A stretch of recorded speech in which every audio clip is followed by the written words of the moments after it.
मातृभूमि न्यूज, मातृभूमि की आवाज, मातृभूमि के लिए। આજરોજ તારીખ 2 જુલાઈ 2025 વાર બુધવારના રોજ સિંધાડા પેસેન્ટર શાળા તાલુકો સાંતલપુર ખાતે ગામના રહેવાસી ઠેબા ફિરોઝખાન હાજી ગુલામ રસૂલ અને પરિવાર દ્વારા શાળામાં અભ્યાસ કરતા બાળકો માટે બટાકા પૌવા અને મોહનથાળના તિથિ ભોજનનું સરસ મજાનું આયોજન કરવામાં આવ્યું. સદરહુ પરિવાર દ્વારા બાળકોને બટાકા પૌવા અને મોહનથાળનું ભોજન પીરસવામાં આવ્યું. શાળાના તમામ બાળકોએ આ તિથિ ભોજનનો લાભ લીધો હતો. આ તબક્કે શાળાના આચાર્ય શ્રી ભાવેશભાઈ પંચાલ તથા શાળા પરિવાર દ્વારા ફિરોઝ ખાન હાજી ગુલામ રસૂલ થેબાને સાલ અને પુષ્પગુચ્છ આપીને તિથિ ભોજનના એક ઉમદા અને ઉત્તમ કાર્ય માટે અભિવાદન પણ કરવામાં આવ્યું હતું તથા તેમના દ્વારા જણાવવામાં આવ્યું હતું કે શાળાની અંદર ગામ લોકો દ્વારા આજના આ તિથિ ભોજનની પ્રેરણા લઈને તહેવારે આવા તિથિ ભોજનનું આયોજન ખૂબ જરૂરી છે.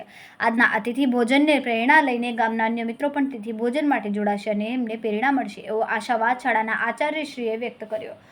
માતૃભૂમિ ન્યૂઝ સાથે રમીલાબેન પરમાર, રાધનપુર, પાટણ.